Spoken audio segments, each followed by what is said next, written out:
नमस्कार साथियों, हिंदी स्टेनो बढ़ोत वाले चैनल में आपका हार्दिक स्वागत है।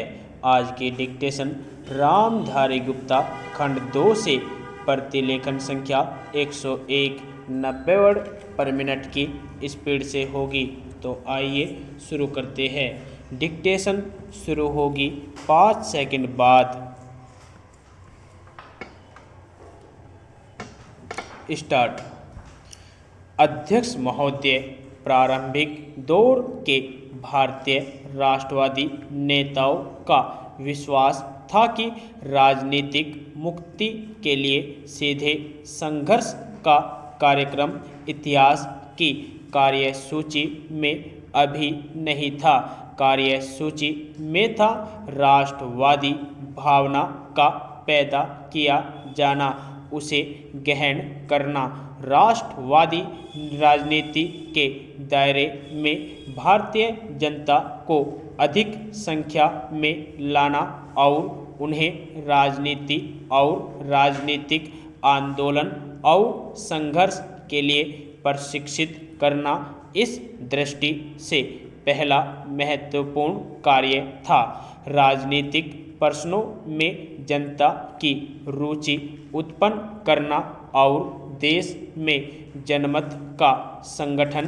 दूसरा, देशव्यापी स्तर पर लोकप्रिय मांगों को व्यवस्थित रूप में रखना ताकि विकसित होता हुआ जनमत सारे देश का ध्यान आकर्षित कर सके।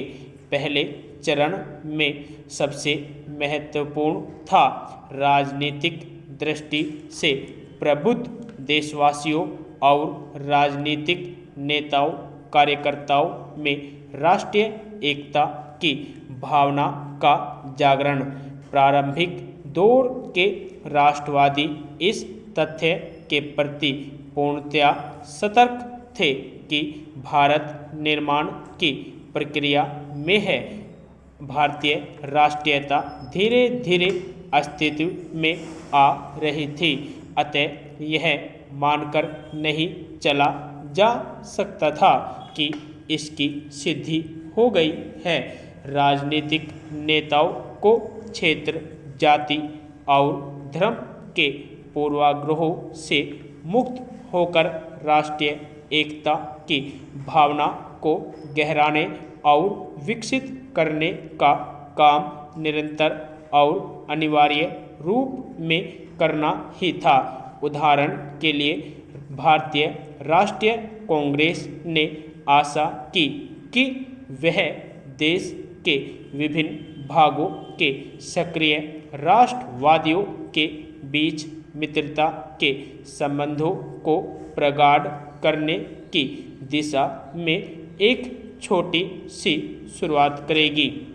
प्रारंभिक दौर के राष्ट्रवादियों ने अपनी आर्थिक और राजनीतिक मांगों को इस दृष्टि से तैयार किया था ताकि वे भारतीय जनता को एक समान आर्थिक और राजनीतिक कार्यक्रम के आधार पर संगठनबद्ध कर सके।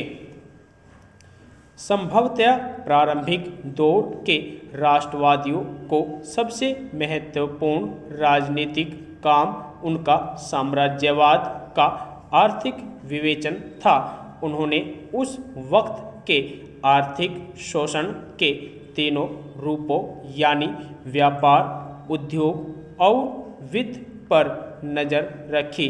वे अच्छी तरह समझ गए कि ब्रिटेन के आर्थिक साम्राज्यवाद के पीछे सार दृष्टि भारतीय अर्थव्यवस्था को ब्रितानी अर्थव्यवस्था के अधीन रखना है। उन्होंने औपनिवेशिक अर्थव्यवस्था के मूलभूत लक्षणों को विकसित करने के ब्रितानी प्रयत्न का जोरदार विरोध किया।